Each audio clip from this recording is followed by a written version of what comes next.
Ciao a tutti e benvenuti in questo nuovo video di Nero Corvino. Io sono Marta e vi do il benvenuto in una nuova rubrica che inauguriamo proprio oggi, ovvero la rubrica dedicata interamente alle curiosità che appunto riguardano i nostri capelli, curiosità storiche, curiosità culturali, credenze, miti e quant'altro gira intorno appunto ai capelli. Allora, oggi innanzitutto vi chiedo scusa come al solito se sentirete dei rumori urbani o rumori di vicini. Purtroppo in questo periodo i vicini sono piuttosto aggressivi nei rumori e come al solito stiamo avendo abbastanza problemi, quindi io mi scuso se magari il video possa in qualche modo essere disturbato da rumori molesti. Oggi volevo iniziare questa rubrica diciamo così trattando degli argomenti un po' più soft rispetto a quelli che ho intenzione di portare all'interno del canale. Parliamo di 6 miti, di 6 falsi miti che riguardano appunto i capelli e che andrebbero un po' sfatati. Sono credenze detti popolari che appunto molti di questi sono abbastanza radicati all'interno appunto della nostra cultura, delle nostre credenze, però che non hanno fondamenti scientifici, non hanno comunque fondi di verità e che semplicemente sono nati diciamo così nel tempo, nel corso degli anni, e che si sono appunto fatti spazio all'interno delle certezze popolari e cui noi insomma tendiamo sempre un po' a credere. Questi 6 falsi miti che ho raccolto sono quelli più comuni. Ci sono tantissimi altri miti, false credenze che si pensa siano diciamo così vere, che però ho preferito appunto tralasciare e magari, se volete, trattare un po' più avanti. Iniziamo subito con il primo mito, ovvero: se tagli i capelli cresceranno più velocemente. Questa è forse la frase che ho più sentito dire da mia nonna, da mia madre. Più tagli i capelli, più li accorci, più li spunti, quindi più li tagli con costanza e più ne tagli addirittura, più loro cresceranno velocemente e più sani. Allora, innanzitutto è un mito che non ha assolutamente basi scientifiche per un brevissimo motivo, perché fondamentalmente tutto quello che noi facciamo sulle punte non ha nessun collegamento con ciò che facciamo alla radice del capello. La crescita dei nostri capelli può sicuramente essere inficiata da alcuni fattori, che possono essere fattori alimentari, possono essere fattori ambientali, fattori di stress, fattori interni al nostro organismo, tante cose che sicuramente vanno a diciamo così collaborare o andare contro alla nostra crescita. Però il taglio non ha nessun collegamento con la crescita in radice dei nostri capelli. A prescindere dalle nostre punte, a prescindere dalla condizione del nostro fusto, del nostro capello, quindi se è un capello sano, se è un capello danneggiato, sfibrato, comunque se non ci sono ovviamente fattori che vanno a disturbare la crescita in radice, il nostro capello continuerà a crescere indisturbato. Quindi in condizioni normali, in condizioni in cui non ci sono fattori disturbanti, il nostro capello dalla radice continua a crescere. Il fatto è che continua a crescere, ma potrebbe anche avere delle problematiche nell'allungare, perché il capello può essere danneggiato, può quindi arrivare ad una sorta di punto limite in cui si spezza e quindi darci l'illusione che appunto non cresca, ma il nostro capello dalla radice continuerà sempre a crescere. Il falso mito, questo mito che appunto ci dice che più tagliamo i capelli più crescono velocemente, è assolutamente falso e appunto, come vi ho spiegato, non ci sono assolutamente delle basi scientifiche. La seconda frase che sento dire molto spesso e che ho sentito dire tantissimo nel corso anche della mia infanzia è se tieni delle acconciature fatte in modo molto serrato, molto tirato, o delle code di cavallo in modo molto tirato, quindi vai a tirare i capelli proprio bene, loro cresceranno più velocemente. Anche questa è una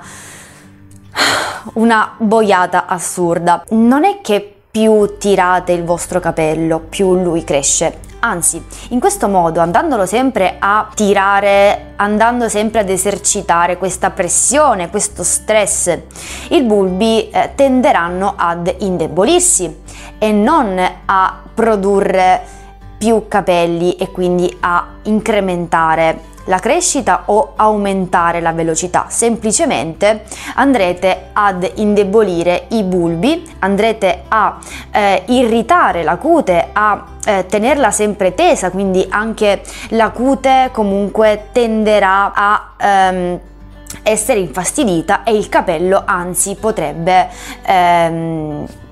ecco, diciamo così, affievolire il suo livello di crescita e quindi potreste incorrere anche in dei problemi legati alla crescita. Inoltre alcuni bulbi potrebbero addirittura smettere di creare dei capelli nuovi, di continuare a produrre dei capelli perché appunto troppo indeboliti, soggetti a questo continuo stress di tiraggio, di manipolazione, di tensione, quindi potrebbero addirittura diciamo così, indirizzarsi verso un periodo di inattività follicolare. È possibile che i vicini devono sempre disturbare, io non lo so come devo fare. Allora, ragazze, sappiate che se un giorno mi vedrete dietro le sbarre sarà per i vicini, sappiatelo. Se strappi un capello bianco te ne cresceranno altri 7. Allora, forse questa è la credenza popolare più assurda di tutte ed è una credenza che effettivamente è abbastanza specifica, cioè se ne strappi uno te ne crescono 7. A parte il fatto che non è vero, perché non c'è nessun test scientifico, nessuna base, teorema scientifico che dimostri il fatto che se strappi un capello bianco te ne crescono altri 7 nello stesso bulbo. Semplicemente il capello non va strappato a prescindere dal suo colore, dal suo pigmento, dal fatto che sia bianco, nero, biondo, castano, semplicemente per un motivo, perché la cute e il cuoio va ad irritarsi e quindi ovviamente potreste creare delle microlesioni, delle piccole feritine e potreste ovviamente andare a disturbare il follicolo, quindi ha semplicemente un fondo di verità nel fatto che ovviamente il capello non va strappato a prescindere, perché ovviamente si va incontro a tutta una serie di irritazioni spiacevoli di per sé. Quindi se accidentalmente vi capita di strappare un capello bianco, ecco, non vi preoccupate, perché non c'è nessuna legge karmica o cosmica che comunque vi faccia crescere 7 nuovi capelli bianchi. Non c'è nessuna legge del contrappasso in questo, quindi state tranquille. Io non li ho mai strappati i capelli bianchi, una volta soltanto molto tempo fa, quando me ne ritrovai uno qui, ma avevo 21 anni, quindi mi sono è stato un attimo di confusione, però per il resto io preferisco coprirli con l'Ennè e basta, ma sicuramente non li strappo, proprio per andare ad evitare delle irritazioni che ovviamente voglio evitare. Uno shampoo buono fa tanta schiuma. Ecco, questa è anche un'altra frase che di solito sento. Beh, innanzitutto le capellone Total Natural possono assolutamente smentire questa frase. Non è detto che un ottimo shampoo che sia naturale, che sia ecobiologico, che sia di tipo sintetico, si misuri la sua efficacia nella schiuma che fa. Non significa assolutamente niente. La schiuma dipende dal tensioattivo che viene inserito all'interno dello shampoo e non necessariamente vuol dire che uno shampoo lavi di meno o uno shampoo lavi di più a seconda della schiuma che fa. Ci sono degli shampoo ecobiologici o degli shampoo naturali che, a prescindere dalla schiuma che fanno, lavano molto bene oppure lavano molto male. Ad esempio, faccio un esempio naturale: la farina di ceci e la rita. La farina di ceci ho notato nel mio caso che fa pochissima schiuma rispetto alla rita, ma non per questo la farina di ceci lava peggio della rita. Come ad esempio ci sono un sacco di shampoo ecobiologici che non fanno schiuma, come ad esempio quello della Pharma Officina, di cui vi ho parlato in questo video che trovate qui in alto. Fa meno schiuma rispetto allo shampoo all'aloe dell'Equilibra, che vi lascio sempre qua nello stesso video. Sono due shampoo assolutamente efficaci, ottimi e che lavano benissimo, sgrassano benissimo la cute e detergono in modo impeccabile, quindi assolutamente non pensate di misurare l'efficacia di uno shampoo dalla schiuma che fa. È come giudicare un libro dalla copertina. Un'altra frase è: il phon, asciugare i capelli col phon fa male ai capelli. Allora, sì e no, non è tanto lo strumento, ma quanto l'uso che se ne fa. Questa è una frase che potete adoperare in quasi tutte le circostanze della vita, probabilmente. Neanche diciamo la piastra in sé fa male. Prendetela con molta attenzione questa frase, nel senso che se voi fate la piastra una volta in un anno non accadrà niente. Se utilizzate il phon in modo corretto, in modo attento, con tutte le precauzioni del caso, non farà male ai vostri capelli. Io sono una di quelle capellone che utilizzano il phon, ma con certe attenzioni, con oculatezza e con criterio, per evitare ovviamente di incorrere in tutti quei danni che un uso scorretto del phon possono portarmi. Ed è tutto così nella vita, anche lo svago ad esempio una birra non ha mai fatto male a nessuno, però è ovvio che se ti ubriachi con una cassetta di birra, ecco lì allora vai incontro a delle problematiche serie. È l'eccesso che rovina le cose, tenetelo a mente. Non è il phon a rovinare i capelli, ma è l'uso scorretto che si fa del phon. Come ad esempio non è l'Enne che secca i capelli. L'Enne sicuramente secca i capelli di suo, ma se voi lo utilizzate ogni giorno è ovvio che a un certo punto il capello si seccherà.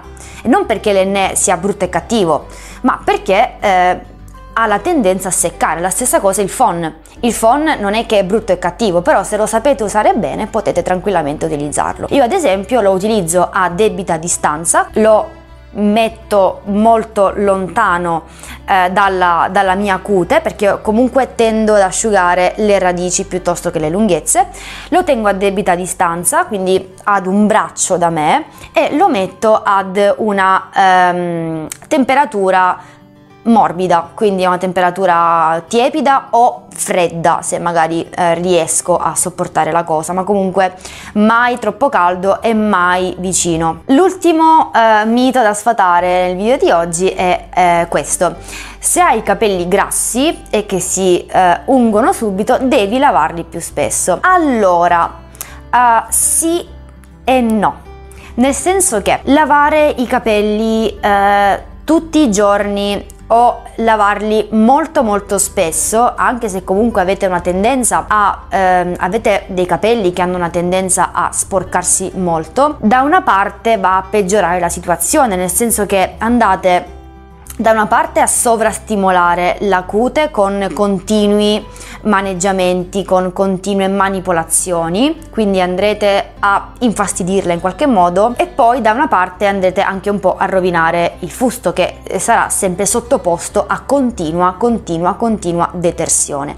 Ma dall'altra non è neanche una cosa buona e giusta tenere dei capelli unti e sporchi soltanto per il convincimento che il capello, anche se unto, devo tenermelo in questo modo per evitare dei danni da troppi lavaggi. Il capello tenuto unto per un periodo di tempo diciamo non necessario potrebbe occludere ovviamente i pori della cute, quindi andrete ad impedire una traspirazione del cuoio capelluto.